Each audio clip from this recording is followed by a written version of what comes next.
Have you ever noticed something strange? The kindest people, the most generous people, the ones who are always there for everyone else, often end up being the most overlooked. They listen when nobody else will. They give their time. They forgive mistakes. They offer second chances. Yet somehow, the more they give, the less they seem to get in return. People ignore them, use them, take advantage of them. Why does this happen? Why are genuinely kind people so often taken for granted? Today, we're going to explore a hard truth, inspired by Friedrich Nietzsche, a philosopher who understood human nature in a way few people ever have. And what you're about to hear might completely change the way you think about kindness. Part 1. The tragic mistake most kind people make. Most kind people live by one simple belief. If I'm good to people, they'll be good to me. It sounds logical. It sounds fair. But human nature doesn't always work that way. Many people don't value what is freely available. Think about it. When someone is always available, always forgiving, always understanding, their kindness gradually stops feeling special. Instead of being appreciated, it becomes expected. And once something is expected, people stop treating it like a gift. They begin treating it like an obligation. That's where the problems start. But because human beings naturally test boundaries. Part 2. Why people stop appreciating you. Imagine two people. The first person says yes to everything. The second person says yes when it makes sense, and no when it needs to be said. Who do you think earns more respect? In most cases, it's the second person. Why? Because boundaries create value. When something is unlimited, people stop appreciating it. That applies to your time, your attention, your energy, and even your kindness. When you give these things away without limits, people get used to receiving them.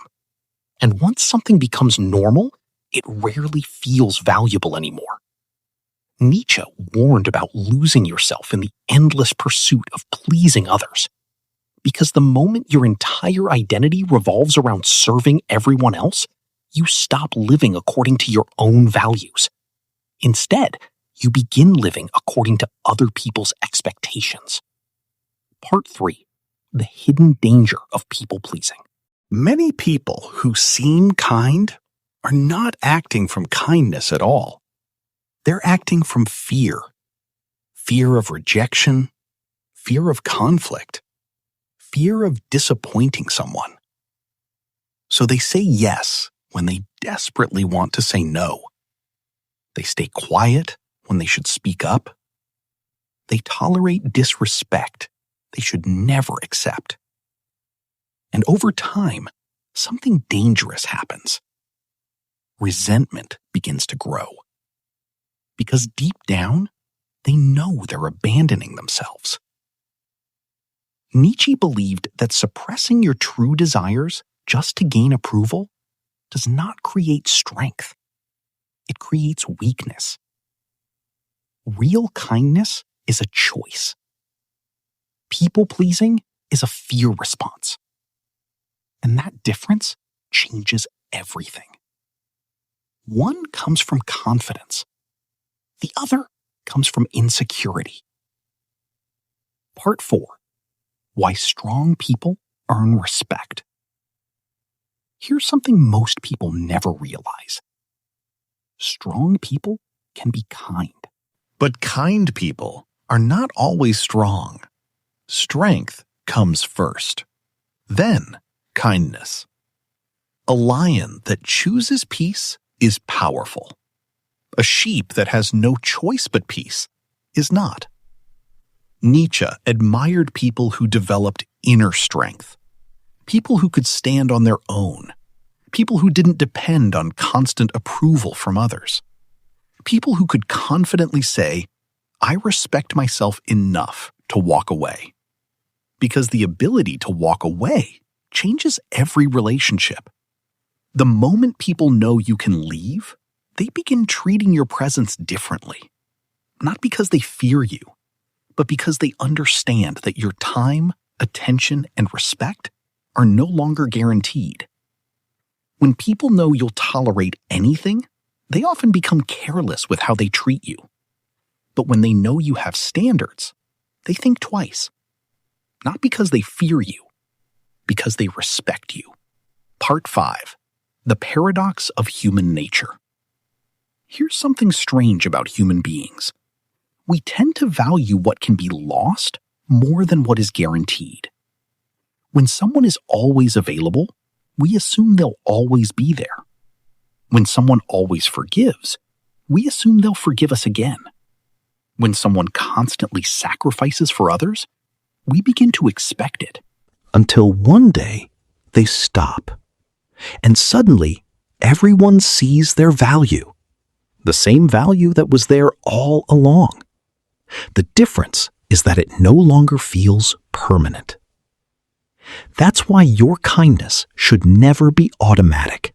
It should be intentional. It should be conscious.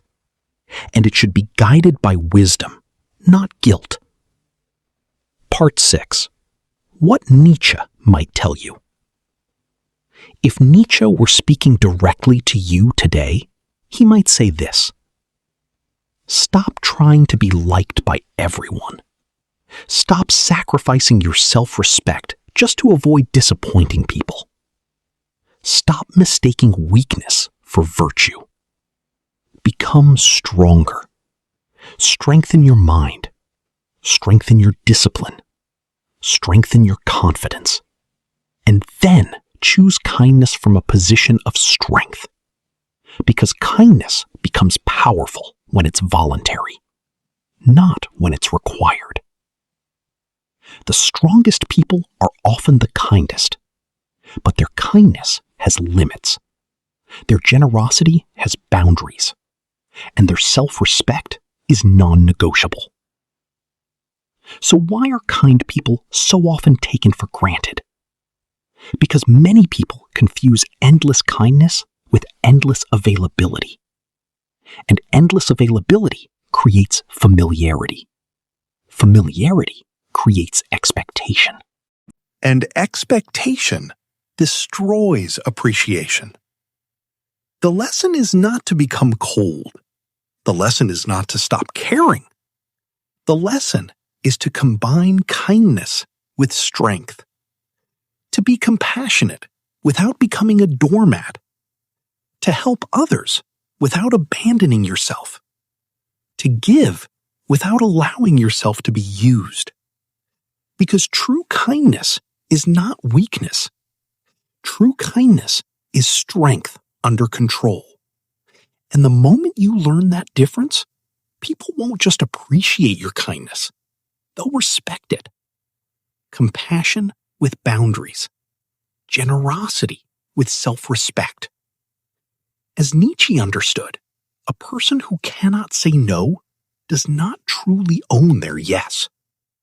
So be kind, but don't abandon yourself.